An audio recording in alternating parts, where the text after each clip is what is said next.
I came out here to escape the noise. Just me, my camera, and the silence of the woods. But the moment I stepped into that forest, something felt heavy. The rain wasn't refreshing. It clung to me like fingers. The trees leaned in, twisted and hunched like watchers. I kept walking, boots squelching in the mud, but I couldn't shake the feeling that I was being funneled somewhere. It wasn't the storm that bothered me. It was the quiet in between the thunder. The way shadows blinked when I wasn't looking.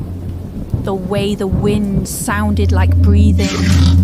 I spotted the cabin through the trees, rotting, sunken into the ground, like it wanted to be forgotten. But I kept walking toward it, pulled by something I couldn't name. Something old, something hollow. I didn't realise until later. This wasn't just a place I had found. It was a place that had found me. The cabin stood like a corpse among the trees, shrunken, lifeless, but waiting. Moss clung to the shingles, the door barely hanging by a hinge. When I stepped onto the porch, the wood groaned beneath me. Then the door creaked open. I froze. I hadn't touched it. Inside, the air was stale and damp, like something had died long ago, but never stopped rotting. No lights, no heat, just darkness swallowing the corners. I called out, but only silence answered, thick and slow. Dust hovered like ash in the beam of my flashlight. Furniture draped in mouldy sheets lined the walls.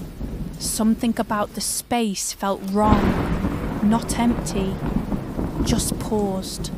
I could feel a presence watching, sizing me up. This wasn't abandonment. It was a trap disguised as shelter, and I had just walked in like prey. I should have turned back, but instead, I stepped further inside. In a narrow bedroom, I found a dusty vanity with a cracked mirror. Something about it drew me in. I wiped away the grime, revealing my reflection. Or so I thought. I leaned closer. My own eyes looked back, but they weren't mine. When I tilted my head, the reflection hesitated. It blinked, and I didn't. My stomach dropped. Then it smiled. A slow, sinister curl of lips that didn't belong to me. I backed away, breath caught in my throat. I turned off my flashlight and the room went dark. But in the mirror, a faint glow remained, like it remembered the light. I swear I saw it lean forward as I backed out the door. That grin, wide, mocking, patient, never left the glass. I slammed the door and felt a chill roll down my spine. It wasn't a mirror, it was a window, and something on the other side was pretending to be me. The hallway twisted around her as Claire ran. Her footsteps pounded the warped floorboards, each one louder than the last. Behind her, that thing, her reflection, floated through the air, silent except for the rasp of breath that wasn't human. It didn't run. It glided, its mouth still stretched wide in that impossible grin. Claire crashed through the cabin door and into the night. The forest swallowed her whole. Rain slammed into her face.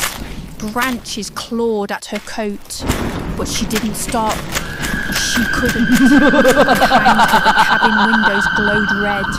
The shape in the mirror stared back from the doorway, still grinning. Claire's lungs burned.